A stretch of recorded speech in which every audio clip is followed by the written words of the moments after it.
Hello, my name is Cambry Haas, and today I'm going to be talking about drug addiction within the music industry. Amy Winehouse, alcohol. Whitney Houston, cocaine. Mac Miller, fentanyl and cocaine. Lil Peep, fentanyl and aprazolam. And Juice WRLD, codeine and oxycodone, are only 5 music artists out of the long list of musicians and celebrities that have passed away due to drug abuse within the last decade. Drug addiction within the music industry is a true issue, and if we can acknowledge it more frequently, we can raise concern to this issue as a whole and hopefully decrease its outcomes. Today, I will touch upon what happens during addiction and how the glorification of drugs in music culture has become increasingly dangerous.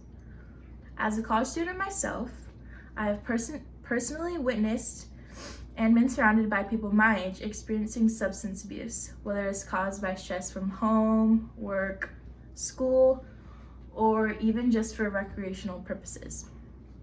I feel that it is very important to raise awareness for this topic. So first off, I'm going to be talking about what drug addiction is. Drug or substance abuse is a form of drug use in dangerous amounts or by methods which are harmful to the individual or others. Famous music artists and the general public among society alone each have their own coping mechanisms for stress. Whether these mechanisms are healthy or unhealthy, it's obviously up to them. Specifically, the extra pressure with the media's focus on celebrities, including their own personal conflicts, can more than likely lead them to search for an escape found in drugs or alcohol. Liana Fator and Marco Diana in 2016 defined drug addiction as a behavioral pathology characterized by compulsive drug seeking and taking, with progressive loss of control over intake, which leaves the addicted subject to a number of adverse social and health consequences. According to George Comm, we conceptualize addiction as a 3-stage cycle: binge/intoxication, withdrawal or negative effect, and preoccupation and anticipation. These stages worsen over time and ultimately engage a little or no reward, but only bring about a struggle for the user to return to a euthemic state during terminal condition. During the binge stage, after whichever type of drug is taken, it has a direct effect on your neurological system.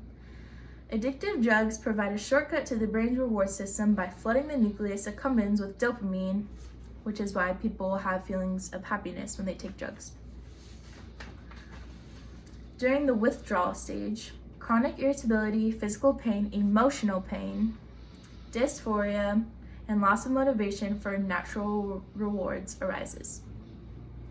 Finally, Cobb describes the last stage in addiction to be the preoccupation or anticipation stage, which can also be referred to as the chronic relapse, which is basically when the addicted individuals return to compulsive drug taking long after acute withdrawal. So now that we know about the processes that come with addiction, I'm now going to be moving on to explain a little bit about drug glorification in the music industry and how it has become very dangerous. Personally, it is hard for me to find any type of music that doesn't mention anything about drugs or alcohol use or doesn't encourage it. In fact, for my visual aid, I have a CD that I received in about 6th grade from my mother. It is called Pure Heroin.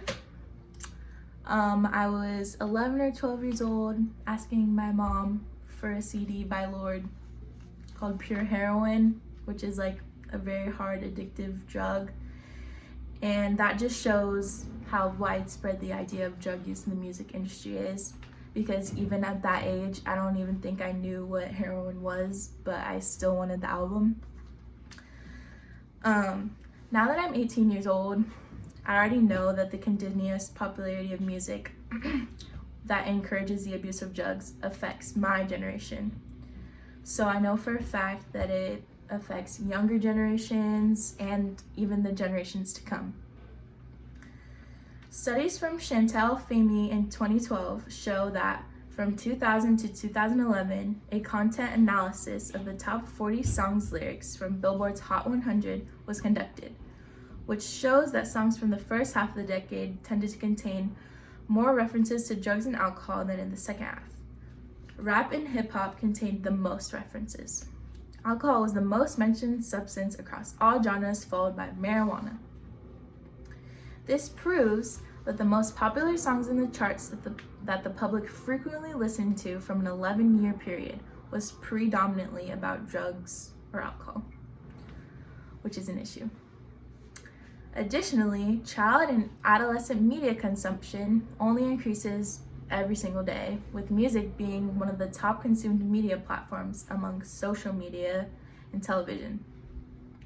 A study done by Josh West showed that despite the increase in music consumption and the greater opportunities for private listening, only 10% of the youth report that their parents have established restrictions related to their music consumption.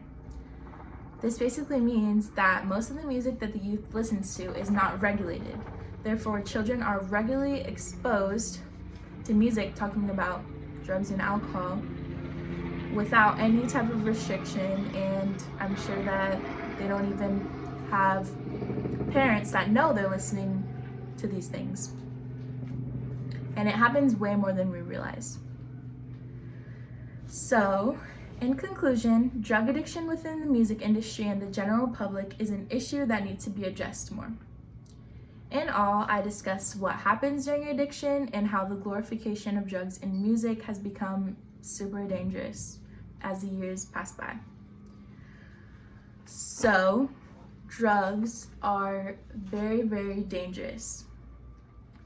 You should think twice when you're shuffling your party playlist and the lyrics, "smoke weed every day." Come on.